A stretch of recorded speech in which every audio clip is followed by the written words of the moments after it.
Yeah, you heard well this morning, it happened. Esteban Ocon will be on the grid for the next season in 2020 alongside Daniel Ricciardo in the Renault, and Valtteri Bottas is going to stay at Mercedes alongside Lewis Hamilton. So the lineup for Renault and Mercedes is guaranteed, but unfortunately Nico Hulkenberg will be dropped from Renault because yeah, it's just 2 seats, and at this moment the future of Nico Hulkenberg is very uncertain. So I don't know what teams it could go. In my honest opinion, I'm not seeing anywhere for Nico Hulkenberg to go. Maybe Haas is a very good option if Roman Grosjean or Kevin Magnussen be dropped from the American team. Is more likely to be Grosjean to be dropped for obvious reasons, making too many mistakes, and at the moment Magnus has more points than Grosjean, so it's more likely to Grosjean to leave Haas than Kevin Magnussen, and then Hulkenberg going to Haas. But today, guys, welcome to the video. Is a thing that I want to try in the channel, that is the reactions and my thoughts about what is happening in the silly season and the many subjects about Formula 1. So it's a thing that I'm going to try. So if you guys like it, make sure to smash like and subscribe channel if you need to see more Formula 1 content. It really motivates me to make more. But yeah, two big news happened this morning. That was, like I said in the beginning, Esteban Ocon will be in a Renault suit for the next season. It's not very strange because he made part of the Renault Junior program in 2016. Remember, I think we saw him in some practice sections, but in the previous years it was with Lotus. So he's not a very strange character in a yellow suit. So we're going to see him again. But then I think he switched to Mercedes because I think he signed with Mana in the middle of 2016, I believe. I think that was the reason why he left Renault. But now he's back, and yeah, he's make the switch again. He's going to be with Renault. I don't know how he's going to be in terms if he's going to be at Mercedes, if this Renault contract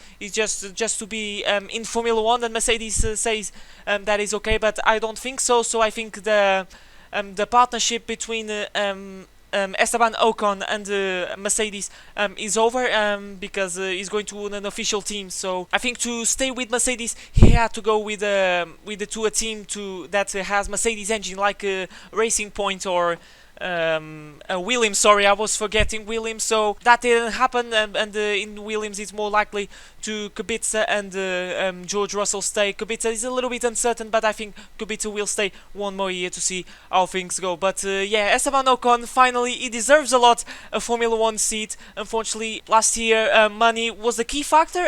If you all know, money played in favor of Lance Stroll, and Lance Stroll, in my opinion, just to clear you guys, is a very good driver. He's doing a very good job, but yeah, money is always that boost, that help that gets you in a Formula 1 seat. But nonetheless, Lance Stroll is a very good driver. He's making a very good job, especially on the races. Qualifying is not that a strong point of the Canadian, but in terms of races, he always make amazing stints, long stints, and sometimes he gets some points. So Lance Stroll is proving that he's not in Formula 1 by just money, but unfortunately it's because of Lance Stroll that last year Esteban Ocon was out of Formula 1. But yeah, big news, and I'm really looking forward to see if Esteban Ocon is a good driver, because next year is going to be a key factor for Esteban Ocon to see if he's a good material driver or not, because he's going to be alongside Daniel Ricciardo, and we know that Daniel Ricciardo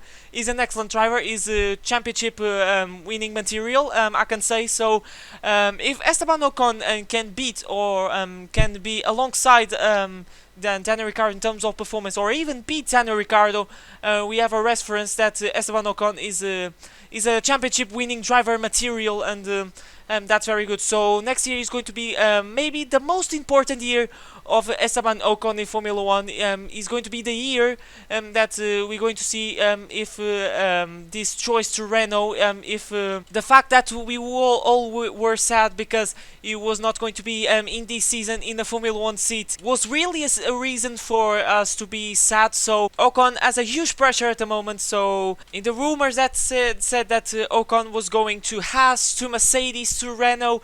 It was more likely in the last week, especially, that it was going to Renault. So yeah, it was a little bit of a shock, but maybe we were prepared because a lot of sources was saying that Esteban Ocon was going to Renault, and that was it. So maybe I was expecting, but maybe I was expecting to Mercedes. So it was like a 50-50. Haas, I don't think so, because Haas at the moment is not a very safe option if you want to perform well. Haas is a very complicated situation at the moment. But yeah, there you go. He's at Renault, and unfortunately, with this, Nico Hulkenberg is going to be out of Formula 1 for now. So, and I don't think that he's going to have a seat in 2020, because the options are. To be honest, I'm going to be clear. There's one option: Haas. Nico Hulkenberg. The future of Nico Hulkenberg is Haas or out of F1, because I'm not seeing any more options, not of any program or something like that. So I believe that the only option that Nico Hulkenberg is going to be Haas, and I think he's going to take it, because Nico Hulkenberg, in my opinion, deserves a Formula 1 seat. Is a very good driver, especially on the midfield, but unfortunately he didn't have a winning car and to get even a podium, so that's very unfortunate. And I would like, and every single person in the F1 community would like to see Nico Hulkenberg in the podium step, but unfortunately the best result that he could get is P4. That was actually at the Belgian Grand Prix in 2 occasions, so that would be very good, but I don't think that is going to happen, because when he got those 2 podiums, it was at Force India Racing Point nowadays, and Racing Point is a very good car, and it's an OP car to Spa. Remember that Force India at the time took pole position at the 2009 Belgian Grand Prix with Giancarlo Fisichella. Remember, a little bit of F1 history coming to play in this reaction video and thoughts video. And last year it was very good as well with P3. That was Esteban Ocon that qualified in P3 in the last Belgian Grand Prix. In changeable conditions, he did an amazing good job, and got a good amount of points in the first Racing Point Grand Prix. So very happy to see Ocon back to Formula 1 next season, but at the same time I'm a little bit sad, because we're not going to see Nico Hulkenberg for now in the Formula 1 seat. The situation of Nico Hulkenberg at this moment is very complicated, so it's an uncertain future for sure. So now moving to Mercedes, it was the confirmation this morning as well of Valtteri Bottas in the Silver Arrows for 2020, and yeah, it's not very good for us as Formula 1 fans, because Bottas is clearly behind Hamilton. He's like a Rosberg, maybe even worse than Rosberg, because he can't challenge Hamilton. He just won 2 races, and Hamilton won much more than 2 races. I'm not remember how many races he won, but it was a lot of races. So I'm a little bit worried, because if it's like this, things at Mercedes and the battle for the championship is going to be absolutely bullcrap, you know. It's going to be more than the same. It's going to be absolutely boring for us Formula 1 fans, because if Mercedes is the fastest car, it's going to be Hamilton winning everything, and he has the championship again, and Bottas can challenge. So maybe it's going to be what we're going to have in the 2020 season. So yeah, I'm a little bit disappointed, but yeah, I think the option, the choice of Mercedes was pretty clear. They don't want that rivalry, that things that happened, for example, in the 2016 Spanish Grand Prix, where the 2 Mercedes collide. So I think Mercedes is playing safe, because yeah, remember that F1 is a game of money and sponsorship. Unfortunately, now is more thinking in terms of money than rivalry that used to be in the 80s or in the 90s. So that's a little bit unfortunate, but that's how I like to call the sportsmanship choice. That is the playing the safe game, the fair play game, you know. So yeah, that's the choice of Mercedes, and that's what we are used to know from Mercedes. So, and if Mercedes is the best car, like I said, it's going to be an easy title for Hamilton if things are like this. Bottas is in Mercedes since 2017, and for now he couldn't challenge Hamilton. So I'm not seeing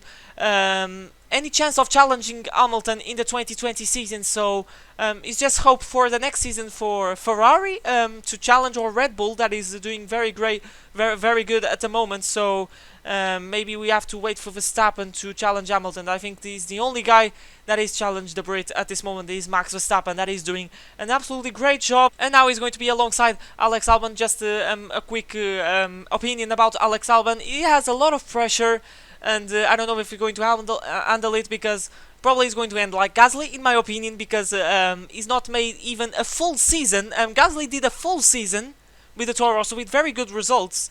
Alex Albon did a very good half of a season with very good results. Not even a full season like and Gasly did. And Gasly did even more than one season with Toro Rosso. He did some races in 2017. So I don't see things going very well for Alex Albon. Maybe it's going to be worse than Gasly. We have to wait, but it's the thing of Red Bull. They put a lot of pressure on the young drivers, promoting him too early. Helmut Marko promoting the young drivers too early. I think that's the key to destroy a driver's career, in my opinion, and that's what's happening in the Red Bull at this moment. So, in my opinion, I think it would be more safe to bring Kvyat to the Red Bull seat again. But yeah, that's our Red Bull. They always like Red Bull is that team that likes to make headlines. They like to be showmanship team. Is a showmanship team. They are focusing a lot on Verstappen because they want Verstappen to win the title in a very young age to make headlines, if you know.